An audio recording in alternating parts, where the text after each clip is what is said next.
Hi, this is our utang Kamungay now. This is it. With a lot of vegetables. This is utang Kamungay chicken with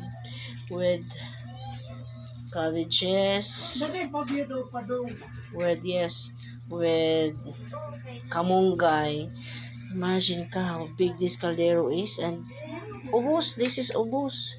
Nobody left because I have a lot of mga anakis, mga anak-anak or like to eat my free food. This is free food. Mm-hmm. You can see that. You can see that. And we have pancit, we have shrimp. We have a lot of food really. This is it, a celebration. Pasalamat, Thanksgiving to my daughter, Laila, which is receiving the certificate of recognition of the Colegio de Santo Niño. And seniors at the Colegio de Santo Niño is so hard.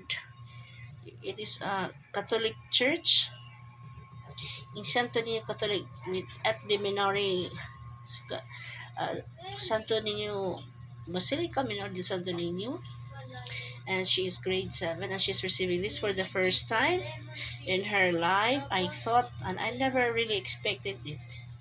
Thank you.